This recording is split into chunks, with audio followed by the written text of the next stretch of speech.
Hello everyone, welcome to Toyeen Talks. How you doing? Thank you for watching. Till I'll see you in my next video. Stay safe, stay blessed. I love you. Bye. Wọ́n dẹ̀ dáwó fún ẹ tó ń sọ pé o fẹ́ lọ Nàìjà. Mi ò lu fáǹsì jìbìtì, mi ò lu lọ́jọ́. Bọ́lá láti ẹ̀ nídìí gbogbo yẹn. Ìgbà tó ló fẹ́ lọ Nàìjà and I'm reiterating it here. Platform wa ò kì í ṣe platform tó ń forí omi cross. We are not supporting it. Sherry is not for now, it's for the sake of the future. Torí àwọn ọjà tó máa tún gbé dìde nìyẹn láwọn tó lọ ń bá yìí tó ń ra àràbù fún yín yìí. Àwọn kan náà tó ṣì máa padà róògbé èèyàn mọ́ nìyẹn. Àwa dẹ̀ ní à ń ṣerú ẹ̀ ń bì. Ó kàn wá unfortunate that this lady has allowed herself to be used. Gbogbo nǹkan tíyàn bá ń ṣe láyè kíyàn máa ru ọjọ́ ọ̀la because posterity will judge all of us. Bàbá ṣe ń ṣe kò sí ni Ọlọ́run kọ sílẹ̀. Àrọ́mọdọ́mọ á dẹ̀ jẹ́ ń bẹ̀. Àrọ́mọdọ́mọ á jẹ́ ń bẹ̀ gbogbo àràbù tó ń rà káàkiri. Wọ́n á jẹ́ ọmọ wọn á jẹ́ àwọn gan tí wọn ò tiẹ̀ mọ̀ tí wọn ò gbọ́ history yín rí. Láwọn tó ń rà àràbù yìí àwọn ọmọ wọn máa jẹ́ ń bẹ̀. Àkọọ́lẹ̀ ni because this lady kò sí pé bóyá yàn cheat ẹ̀. Everybody ló dáwó fún bíbá yìí nǹkan tó dẹ̀ ló fẹ́ lọ ṣe wọ́n dẹ̀ tún ní wọ́n ti get èèyàn fún ẹ pé kán lè bẹ ṣe kínní ó wá ní òfẹ́ so what are you implying ṣebí tí ẹni pé kò ti délé onírárá o àfi kán kówó yẹn fún ẹ and we are not doing that here kò dẹ̀ sí anybody tó náwó ìgbà tọ́rọ̀ yẹn dẹ̀ ṣẹlẹ̀ ẹ sọ́n bíbá yìí and a lot of people ló dẹ̀ ní pé okay kán má fún lówó yẹn mọ́ àwọn ṣe báwọn tó dáwó yẹn náà ni. So èwo ni tàwọn tó ń rojọ́ orí burúkú tó ń rojọ́ káàkiri. It's just unfortunate that we find ourselves in a place like this.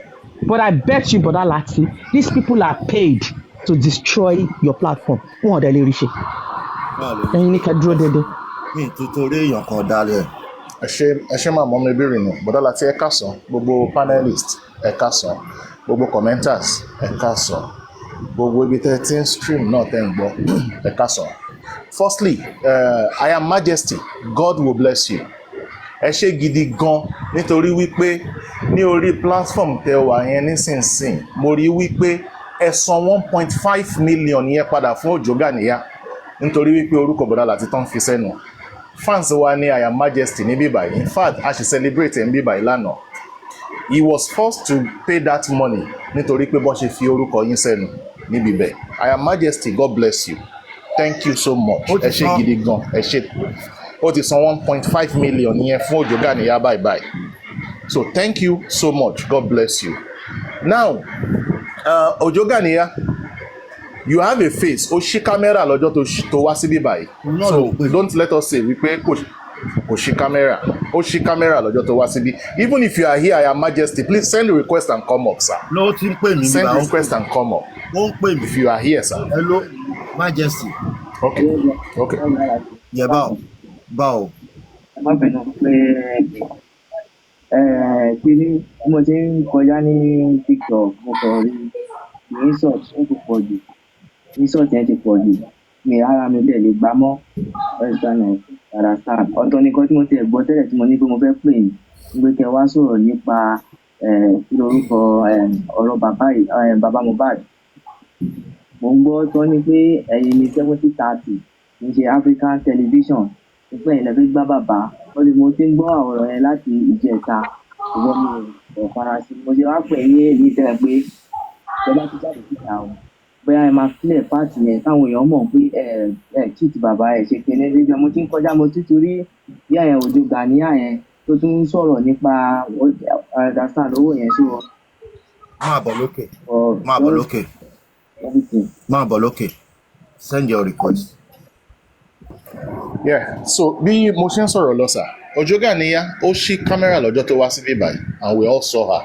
What she told us was wípé ó wá sórí platform ń bí ó bẹ̀rẹ̀ sí ní sunkún lọ́jọ́ yẹn wípé ẹni tó fẹ́ gbé òun lọ ibi tó ń travel lọ ó kàn abandon òun sí ibi tó ń wà ní kí náà ti ń pè Libya so òun ò lè lọ fọ́dà, òun ò lè padà sẹ́yìn. Ìyà ń jẹ àwọn ọmọ òun ní Nàìjíríà, kó wọ́n ṣàrèzì òun ní owó kóun fi padà sí Nàìjíríà láti lọ tọ́jú àwọn ọmọ òun. Kóun fi padà sí Nàìjíríà láti lọ tọ́jú àwọn ọmọ òun wípé kí everybody ṣàánú òun. Ṣe rí Òjó Gàníyà, mi ò tó láti stop oore fún anybody o, but orí tiẹ̀ yìí náà máa ti stop oore níṣe fáwọn èèyàn lórí bíbáyìí, orí tiẹ̀ yìí, because èèyàn oore láti ran àwọn ènìyàn lọ́wọ́, kẹ́ ẹ wá ní kó wá máa rojọ́ kiri, kó wá máa ṣàlàyé kiri nǹkan tí ẹ̀ fi sí lọ́wọ́ tẹ̀lé ń béèrè lọ́wọ́ ẹ̀ báyìí. Ó kù yín, ó kù Ọlọ́run o, gbogbo yín pátápátá, ó kù yín, ó kù Ọlọ́run. Every day you just keep on dragging the name of this man, all because he has a good heart and he want to help people. A ṣàlàyé ń bí, a ṣàlàyé ń bí, a ṣàlàyé lọ́hùn. Lẹ́yìn tẹ́ bá ti lọ manipulate good heart yẹn, gbogbo ẹ̀yin tẹ́ wá sí DM mi, mo fọlọ́run bẹ̀ yín, ẹ má wá sí DM mi mọ́ o, mi ò lè bẹ anybody sọ̀rọ̀, mi ò lè bẹ anybody ṣe nǹkan kan, but you all have ears and you have eyes, you can see and you can hear gbogbo nǹkan tí oore tó ń ṣe yìí, ẹ rí gbogbo nǹkan tó ń padà ń sọ́ dì. Now nígbà tó sọ tán, àwọn èèyàn dìde sí ẹ, wọ́n rẹ́dì láti ràn ẹ́ lọ́wọ́. At the long run, ó gbé ọ̀rọ̀ Italy wọlé wípé tó bá máa ṣe ọ̀rọ̀ Italy nǹkan báyìí ni, tó bá máa padà sílé nǹkan báyìí ni. Wọ́n gbé yẹ̀wò ń bí báyìí ní ọjọ́ yẹn, wọ́n dẹ̀ sọ wípé àwọn ò lè sponsor ẹ láti lọ sí Italy torí illegal ni, àwọn ò dẹ̀ fẹ́ kí wọ́n hold àwọn responsible for anything. Tó bá jẹ́ wípé o fẹ́ padà sí Nàìjíríà ni, sọ káwọn èèyàn mọ̀.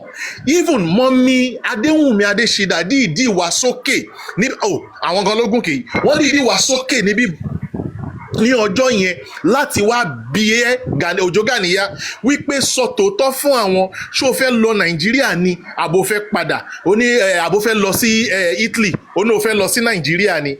You came to my DM, I still have your chat with me, tó ti sọ fún mi wípé kó o sọ tòótọ́ fún mi, ó lọ sí Nàìjíríà, ó fẹ́ cross ni. Meanwhile, èmi ò lè ṣe nǹkan tó wà ṣe dì bẹ́ẹ̀ yẹn pẹ̀lú gbogbo àwọn tó wà transparent pẹ̀lú wa tó ń ràn wá lọ́wọ́ yìí. Mo dẹ̀ sọ fún wọn, mo ní Òjó Gàníyà sọ fún mi pé òun ò lọ Nàìjíríà, òun fẹ́ cross ni. Wọ́n dẹ̀ náà wọn ò ní lóko èèyàn lọ́rùn, àwọn ò ní ṣe oore tí àwọn ò ní padà dáríjì ara wọn, torí bí wọ́n ṣe sọ wípé wọ́n cross omi, wọ́n ń ṣe kinní kan, táwọn bá later gbọ́ wípé anything ṣẹlẹ̀ sí ẹ, àwọn ò ní dáríjì ara wọn. Nídìí èyí àwọn ò support ẹ, àwọn ò kówó yẹn lẹ̀, àwọn dẹ̀ bẹ platform yìí pé kán má support irú nǹkan bí bẹ́ẹ̀ yẹn. Ìyẹn lẹ wá lọ tú nítorí pé kó lè ṣàfẹ́vọ̀ yín lẹ wá ń sọ kiri wípé wọ́n kówó yín jẹ, wọ́n ní kán ràn yín lọ́wọ́, wọn ràn yín lọ́wọ́, wọ́n ní kán ṣe kinní kan, wọ́n ṣe kinní kan. Ẹ̀yin nìyẹn, Ọlọ́run nìyẹn. Ọlọ́run á bí yín, orí gbogbo àwọn tó kù tó yẹ kán ṣoore fún bí tí wọn ò ní ṣe torí pé títí yín tẹ̀ ń ṣe yìí, orí wọn á bí yín lágbára Ọlọ́run. Ẹ máa rojọ́ kiri, gbogbo ẹ̀yin tẹ́ dìmọ̀ ẹ̀ fìtù wípé ní gbogbo ọ̀nà ṣáàlẹ́ fẹ́ fi nail platform yìí láti fi bring it down. Ẹ continue. Ẹni tọ́lọ́run gbé dúró ní tẹni kó ṣubú, bó ṣe máa ṣubú kò ń ṣojú àwa tá a dúró yìí nìkan, ó máa ṣojú Ọlọ́run lókè. Ẹ máa ṣe níṣó, iṣẹ́ tó ń rán yín wá ṣe nìyẹn, ẹ máa ṣe níṣó. Ṣé Òjó Gàníyà tí ó wá sí bíbáyìí tó wá parọ́ fún wa tí a padà tẹ̀lé rọ̀ ẹ̀, ṣóun ló pa Mohbad ni? Ṣóun ni justice for Mohbad tá à ń ṣe tẹ fi mú gbogbo ẹ̀ tẹ ṣáà ń ní èlé ẹ̀ kiri? Ẹ máa ṣe níṣó, ẹ̀yin nìyẹn, Ọlọ́run nìyẹn. Thank you so much everybody. Explanation ti tèmi nìyẹn, ẹ ṣé gan. Majesty, kí ló ń ṣẹlẹ̀? No, kò sí bọ̀dá láti kò sí ọ̀hún. Ẹ rí orúkọ yín yẹn, mo nǹkan tó bá máa fà á tó máa drag yín, máa borúkọ yín jẹ́ all those things. Thank you so much. Ẹ rí, I've known you for long. I've known you, mo ti mọ̀ ẹ́ nísìnyí, ó ti ń lọ 10 years. Understand? So bó ṣe ń borúkọ yín lọ́tún lósì tó ń borúkọ yín jẹ́ without no right information, this kind of this thing. Mo ṣe kọjá ní platform yẹn lénìí, tí mo ṣe rí gẹ́ yẹn náà, the same topic yẹn náà sọ, mo ṣe ní kó sọ yẹ everything tó máa fi cross. Mo Ó ṣáà ti gbọ́ bóyá jẹ́ ní olú jìbìtì, ní olú jìbìtì. Kò dẹ̀ ṣe 1.something million lówó tí wọ́n gbà fún bíbáyìí, 700 and something lówó tá a gbà. no, gbogbo owó tó calculate is 1.8. Mo dẹ̀ ti send Bóyá ẹ̀ yín kan. tó fẹ́ ná fún travel ẹ̀ tó calculate iye tá a gbà fún 700 and something. Yes. 700 and something lówó tá a gbà fún bíbáyìí. Àwọn èèyàn wo lélẹ́yìn for God's sake? 700 and something. So ìtòwó yẹn máa fi pé 1.something million yẹn tó máa gbé dẹ́kọ̀. Mọ̀mí Adéṣídà ìdáná máa fún wa ní 500,000. 100. right. Àwọn bí iná. bàbá wa calculate owó àwa stop àti owó yẹn lọ àpò tó bẹ̀rẹ̀ la stop contribution yẹn wípé tá a bá gba tọwọ́ ọmọ mi Adéwùnmí à lè fi kún adẹ tí ń pe ẹni tá a fẹ́ kówó fún lẹ́sẹ̀kẹsẹ̀ tó máa bá wa ṣe travel àti ń pè ẹni yẹn wọ́n ti fún mi ní contact ẹni yẹn ti send the account number sí mi kó tó di pé ó lọ pe Òjó Gani ó lọ pe onílé lẹ́yìn wípé òun ò mọ bóun ṣe fẹ́ sọ ló fún mi wípé òun ò fẹ́ lọ Nàìjíríà whereas Nàìjíríà làdéhùn èmi àti ẹ̀ any question tó bá fẹ́ bí mi tẹ́yìn fáǹsì mi bá fẹ́ béèrè I will explain mi ò ṣe nǹkan àṣírí sójó Gani lọ́wọ́. ẹ jẹ́ kí n address issue yẹn ẹ má wọrí ara yín ẹ̀bẹ́ mi mo gòkè ń jẹ́ tí mo bá Òjó Gani sọ and Majesty I thank you so much mo dúpẹ́ lọ́wọ́ yín gan bí ẹ lọ ṣojú wa níbẹ̀ yẹn thank you and àwọn other platform tó ń pariwo pé bóyá owó kò kíni kan we are not àwọn táwọn àbí báyìí tó bá tẹ̀yìn pé 10 million náà fẹ́ lọ yàn kán lè gbélé fún wa so Òjó Gani lọ́jọ́ yẹn náà ó gòkè mo dẹ̀ bẹ́ẹ̀ mo béèrè lọ́wọ́ ẹ̀ pé please tell us the truth ṣé Nàìjíríà ló fẹ́ lọ àbí Italy ó ní Nàìjíríà náà fẹ́ lọ kó torí àwọn ọmọ òun pé ìyá ń já àwọn ọmọ yẹn pé ó jẹ́ ń sọ ẹkún gan adẹnókè pé a máa support a máa jẹ́ kó lọ nǹkan tá a bá sọ nìyẹn èmi mo sọ pé mo fẹ́ fún ní 500,000 pé tó bá tún dé Nàìjíríà pé mo máa tún fún lówó business yẹ tó máa lè wà okay mo tún bẹ woman pé kó jọ tell us the truth pé ká mọ̀ pé ṣé o fẹ́ kó because I support pé kó lọ sí Italy a lè ṣe nǹkan bẹ́ẹ̀ ń bí báyìí ó ní náà pé òun ò lọ pé Nàìjíríà ló fẹ́ lọ at the end kan mí ni woman bábẹ̀lá láti sọ lẹ́yìn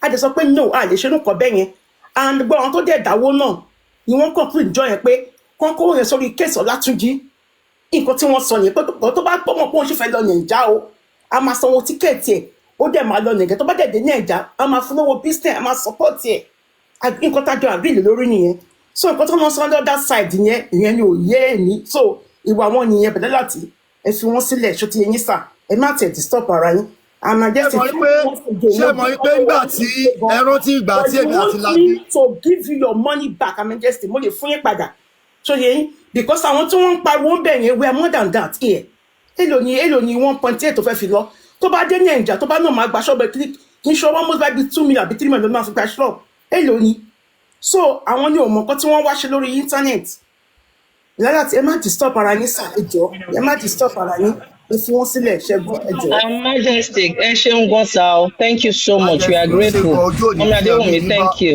Thank you. Yesterday was Her Majesty's birthday. Her Majesty's birthday. Ẹ jẹ́ ká ṣe celebrate wọn the more. Though I celebrate wọn lánàá, ẹ jọ̀ọ́ ẹ send the gift by celebrating Her Majesty. Thank you so much. Happy birthday in advance. In arrears. Sorry. Wàhálà mo promise mọ́mí Adéwùnmí. Ẹ má tiẹ̀ bọ́lẹ̀ nípa ni mo ti wọ̀n yín.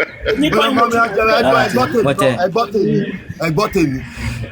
Mo promise ìbírí ni mi ní bójú yín jẹ láíláí mi ní ṣe fún. Wàhálà tí ìyẹn ò lè ṣẹlẹ̀ àṣẹmọ̀ yín kò lè ṣẹlẹ̀ ẹ má wọrí. Àwọn pípọ̀ ìwà bọ́ ṣe fẹ́ gbé mi ṣubú ni. Ẹ̀yin náà ẹ kọ́ síbú.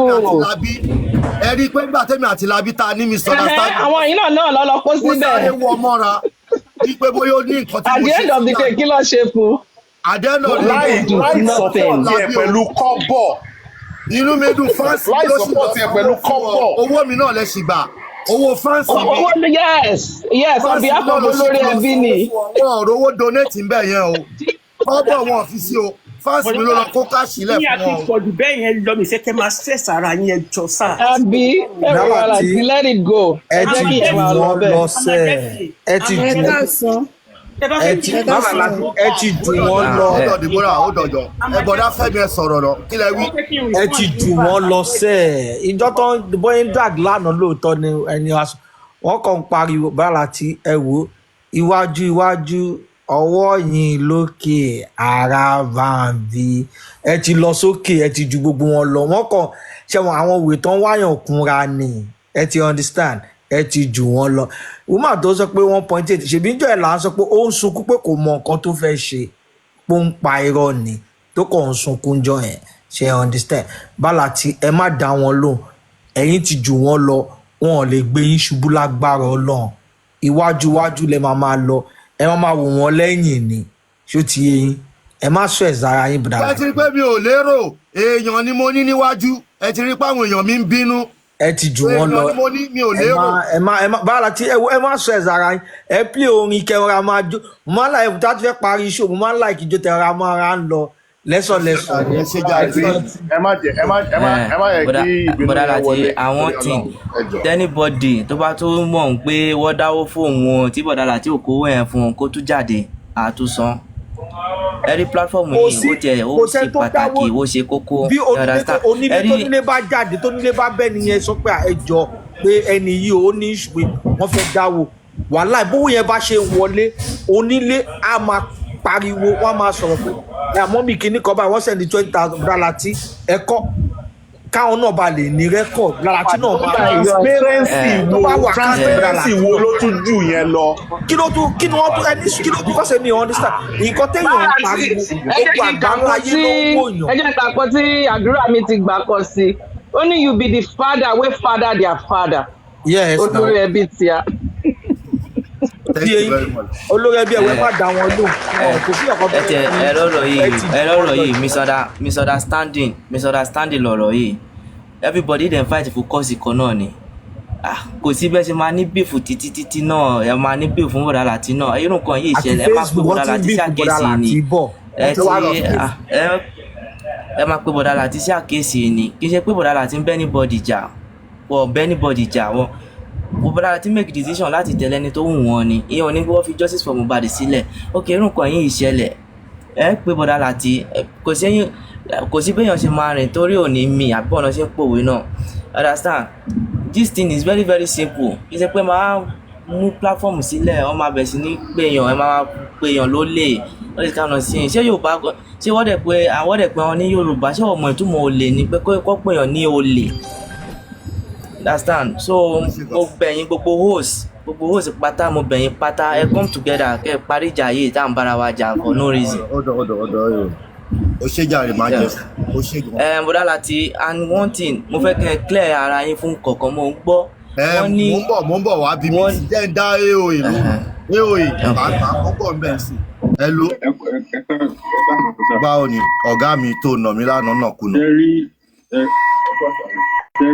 nǹkan tó dùkọ̀ fẹ́ kẹ́ ṣe ni pé àdàbí lásán ní kẹ́ẹ̀pẹ̀ lórí ètò Ghanaian fún nǹkan tó ṣe yìí ó ti kó bá many people tó wà ní DM tó fẹ́ bá yín sọ̀rọ̀ níjọ́ kìíní àná kí onílé ló fi wọlé sí wa lára onílé ẹ má bínú torí onílé ló bá sọ̀rọ̀ tó nílé wa ní àbúrà láti ẹjọ́ òdì Ghanaian yẹn kan ló wa ó dẹ̀ gòkè ó sun ẹkún omi ẹkún tó súnjọ yẹn tó bá jẹ́ pé ẹ parọ́ nìkan ni omi ẹkún yẹn lájà yín lẹ́jọ́ ṣùgbọ́n tó bá jẹ́ pé ògbódì Ghanaian ó mú òótọ́ ó dẹ̀ parọ́ omi ẹkún tó sun yẹn ó ẹ̀ṣẹ̀ bẹ̀rẹ̀ sí sùn níjọ́ náà lọ Mr. Fem tó wà lórí platform yìí báyìí ni ògbódì Ghanaian ló gbé wọn ṣépè tó bá rántí lọ́jọ́ yìí táwọn yẹn fi ní wọn ní dáwó fún ọmọ létà náà ẹ̀ṣẹ̀ bẹ̀bẹ̀ ẹ bèrè lọ́wọ́ Mr. Fem yẹn pé ṣé lóòótọ́ ni tó ṣépè fún máa yẹn níjọ́ yẹn pé omi ẹkún kinní kan òwò wá lọ sí platform yìí òun fẹ́ ní agbára Ọlọ́run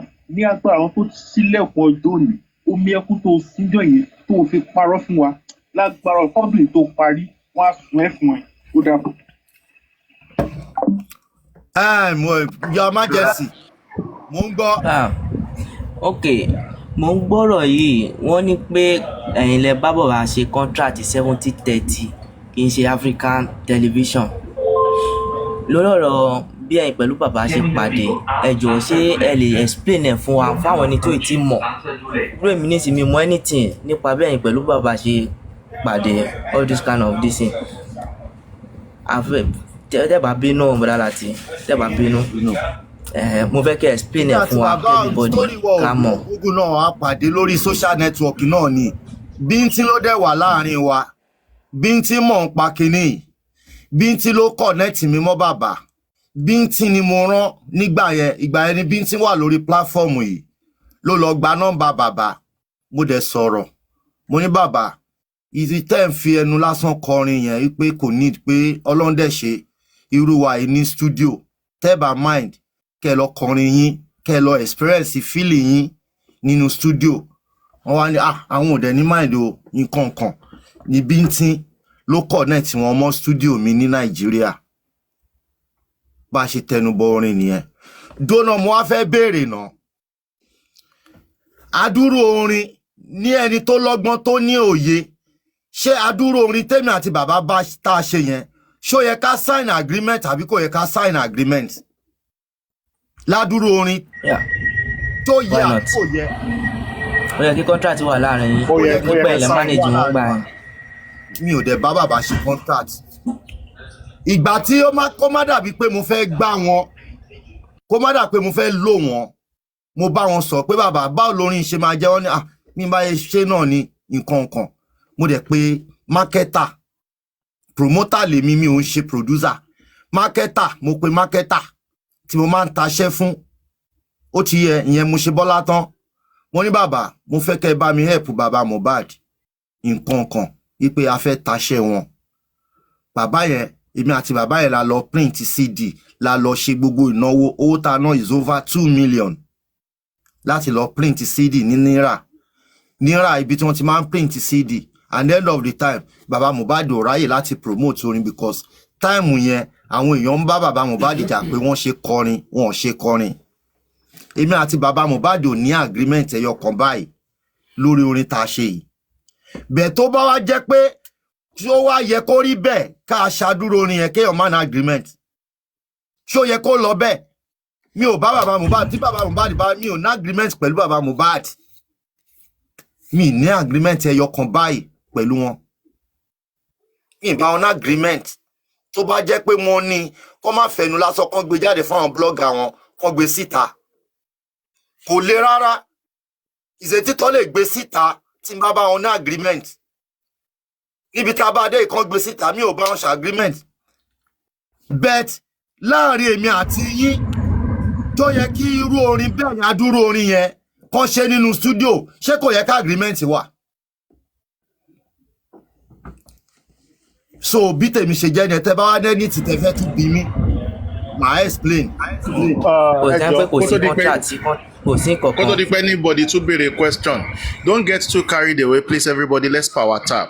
Nǹkan kan ni mo notice ẹjọ́ ó dàbí pé announce ẹ̀ nílé lánàá ó dẹ̀ dàbí pé nǹkan tán rí tó ká wọn lára nìyẹn ẹjọ́ tá a bá ti parí show ní bíbá ilé ni official match wà tí Olori Ebi àti one of his fans anybody ló lè jẹ́ tán máa play ó dàbí pé nǹkan tán rí lánàá nìyẹn tán wò pé ẹni tá a gé lórí tí ò tiẹ̀ ní rònú tí ò rònú ẹ̀ẹ́gẹ́ àwọn ò ní rònú bí a tún máa lọ fọ̀rọ̀ yín play game lẹ́ni ni tá a bá ti ṣe tán a máa lọ fi cash cruise so ẹjọ́ tá a bá ti ṣe tán thank you so much everybody let's keep power tapping God bless you. ẹ káàsán gbogbo lé. Okay, Bọ́lá Láti. Dọ́nà lè bá jẹ́ kó jẹ́ parí question tó bí mi náà mo ń bọ̀jọ̀ má bínú jẹ́ parí question. Bọ́ọ̀ wá ní ọ̀rọ̀ 70-30 ṣe wá jáde. Èmi ò mọ̀ ń pa 70-30. Nítorí pé mo ti go through mo ti go through YouTube yín 70-30. mo dẹ̀ lọ sí YouTube yín mo rí pé ẹ tí monetize YouTube yẹn. Á dà fún ẹ. Tó pé wọ́n ní pé ẹ upload ẹ̀ sí orí YouTube yín ẹ̀ dẹ̀ ń fi orin yẹn fi ń pa owó sápò yín. Èmi promote ẹ̀ ni èmi ò ní monetization lórí TikTok mi ní monetization lórí Facebook mi ò ní monetization lórí YouTube mi ò ní monetization lọ ehun náà ni wọ́n ti lọ wò fúnra ara ẹ̀ mi ò dẹ̀ ní audio mark mo ní mi ò upload síbẹ̀ mi ò mọ̀ ń pa ẹ̀ mi ò lè yíra mi lórí torí pé mo fẹ́ pawó mi ò mọ̀ ń pa ẹ̀ kémi promote orin kórin go viral lèmi wà after orin yẹn dẹ̀ ti go viral achievement tèmi fẹ́ achieve tí mo fẹ́ achieve fún bẹ́ẹ̀ ni pé bàbá Mohbad wọ́n ṣe orin ó tán mo dẹ̀ break record yẹn wípé mi ni mo kọ́kọ́ ṣe orin fún wọn bẹ́ẹ̀ 70-30 tó sọ agreement èmi àti African television lana agreement nígbà tó lóun fẹ́ gba master bàbá Mohbad lọ́wọ́ mi ṣó ti yí ẹ mi ò dínà yẹn African television ni mo bá ní agreement nígbà tó sọ pé tá a bá ti record orin yẹn tán yí pé a gbọ́dọ̀ mú master wá fóun mo ní tẹ́ bá fẹ́ gba master lọ́wọ́ mi ẹ ti gbalé ayé mi nìyẹn tẹ́ bá dẹ̀ ti gbalé ayé mi èmi àti máa ní agreement are you getting my point African television lèmi àti ẹ̀ lágreement not baba Mohbad. Can I quickly come into that, sir? Okay. As a promoter, ẹ̀yin lẹ produce orin yìí. Bẹ́ẹ̀ni. Ẹni tó ní orin direct kò béèrè fún orin lọ́wọ́ yín. Bẹ́ẹ̀ni. So, African TV kàn dúró bí individual òun dẹ̀ fẹ́ hijack iṣẹ́ yín méjèèjì kóun dẹ̀ sọ di owó ó dà bẹ́ẹ̀ kò sọ́bọ̀ ń dọ̀rẹ̀ mọ́ gbogbo wọn lọ ti ń wọ táì kó lọ bèrè lọ́wọ́ àwọn ọkọ̀ tó wà lẹ́kìtì gan pàápàá. Onílé ṣé kí wọ́n lanúlẹ̀ kí n gbé master fún African television. Ẹ ṣe máa gbé fún ṣóun ni bàbá yìí. Kí lè re tèmi. Iṣẹ́ tá a mọ̀ ń pa dáadáa ni nǹkan tẹ́ ń sọ ń pa ìsà o. Inú mi dùn kó mọ̀ ń pa orin ìwọ náà ó dà Onílé ṣó yẹ kí adúrú orin tèmi àti bàbá Mohbad ṣe ká má ní agreement. Kò possible mo ti dá yín lóhùn sá mo ti dá yín lóhùn ìkíní 40 ní látọ̀dọ̀ yín sá inú kan dẹ̀ ló jẹ́ kẹ́ ṣe báwo lẹ ṣe máa ná adúrú owó yẹn lẹ́ẹ̀ní ní agreement lórí ẹni tẹ́ ń náwó lé ẹ ná adúrú owó yẹn ẹ lo studio yín ẹ ná adúrú owó fún print kínní. mi ò ṣẹ̀ṣẹ̀ ń gbé lórí wá sí ìlú òyìnbó. so inú kan lẹ fi ṣe sà. kémi gbó lórí wá lóyìnbó ni tèmi kí n dẹ̀ ṣe show ìyẹn ni tèmi mo bá African television dẹ́nu fẹ́ gba master lọ́wọ́ mi mo dẹ̀ ní bàbá wèrè ó dà pé bàbá ìgbọ́n kí wọ́n á gbé master lé lọ́wọ́ kí wọ́n lọ máa promote kó máa. Ó sáré lò wá ni ó gbọ́n ó sáré lò wá ni sà. ó sáré lò wá ni.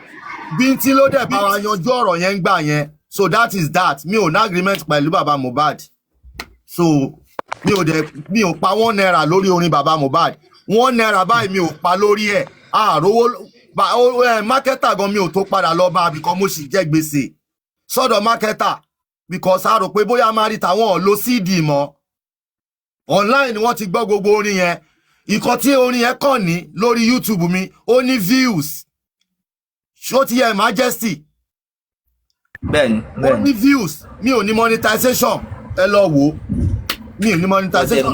mo ti go through ẹ mo go through ẹ lánàá mo go through everything. ajá fún ẹ nítorí àwọn yẹn ò lọ́pọlọ láti lọ find out nǹkan tí wọ́n lọ find out nǹkan tó lọ find out yẹn wọn ò lọ́pọlọ àwọn kan fẹ́ bá mi jà wọn ò lọ́pọlọ láti lọ investigate ọ̀rọ̀ wọn ọ̀rọ̀ tó sọ wọn ò fẹ́ investigate rárá àwọn kan fẹ́ come to conclusion kọ́kàn mi má gbélébù kọ́kàn mi mọ́ ikán Jésù ni Ọlọ́run dẹ̀ ní fún yín ṣe ẹgbẹ́ ìgbìmọ̀ ẹ̀ máa lulẹ̀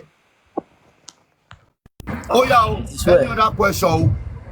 ẹ wo adúrú pressure àtàárọ̀ ẹ wo adúrú ọ̀rọ̀ àtàárọ̀ lórí pé fẹ́ ṣoore fẹ́yàn kéèyàn kan má wá sínú DM mi mọ́ o mo sọ o kéèyàn kan má tiẹ̀ bá mi sọ nǹkan kan mọ́ kéèyàn kan má wá sí DM mi mọ́ o kéèyàn everybody dúró on our own yes sir. Onílé ẹ má bínú ẹ má bínú ẹjọ́ ọ̀rọ̀ tí mo fẹ́ sọ yìí ẹjọ́ ẹ má bínú sí mi o Onílé ṣe rí nǹkan tẹ́yìn gan máa ń ṣe nígbà míì kò kí ń dà ọ̀nà tí mo fi ní nǹkan tẹ́ máa ń ṣe ò dá ní pé àwọn èèyàn wọ́n wá ẹ má bí ẹgbẹ́ mo ti sọ ní in the first place kí ẹ má bínú ọ̀rọ̀ tí mo fẹ́ sọ ṣe gbọ́ ni wípé wọ́n wá sọ́dọ̀ yín wọ́n wá bá yín wọ́n á sunkún sí yín lọ́rùn wọ́n á parọ́ fún yín at the end of the day ẹ̀yin máa gbé wá so platform máa bá Bọ̀dá Láti ẹ máa bá wọn sọ ok Bọ̀dá Láti máa accept ok jẹ́ ká help àwọn people yìí ok ẹ help wọn tán ṣe ọ̀n ṣe wá bìlì pé wọ́n tún wá lò against yín like they are just using you I'm sorry to say that you are elder I'm so sorry. No problem Mr. Femi I accept but let me ask you one question sir okay. They are just using me apart from Ojoganiya. Yes, ma'am. I won't accept that, Mr. Femi, because the Bible not become a help arawa. It's not a crime. Any sorrow, sir. It's not a crime. If anybody still come out again, Talipo genuine, we still going to do it. Ọ̀run wa là ń lé ẹjọ́ sà. Bẹ́ẹ̀ni màmú mọ̀mọ́ mi ò mọ̀ ẹgbọ́n nǹkan tí mo sọ lálàá pé kán jọ kán má bínú ọ̀rọ̀ tí mo fẹ́ sọ. ẹ ní láti sọ pé kí n má bínú mọ́ ẹ ní nǹkan tí mò ń ṣe ò dáa nǹkan tí mò ń ṣe ò dáa by trying to help people. Onílé, you don't have to respond. No, you don't have to respond. Mọ́mí Adéwùmí ti sọ̀rọ̀ tán. So you don't have to. Because níjọ́ tí wọ́n bínú Sherry Mr. Onílé má bínú sincerely you don't have to respond. Mọ́mí Adéwùmí ti respond and Mr. Femi má bínú. But the thing is, just like Mọ́mí Adéwùmí said, orí ò lè síyàn ṣe. She understand. It's just that àwọn èèyàn tó máa ń take èèyàn for granted. Yes now, èmi tẹ́ mo máa wà silent ní àwọn kí àìmọye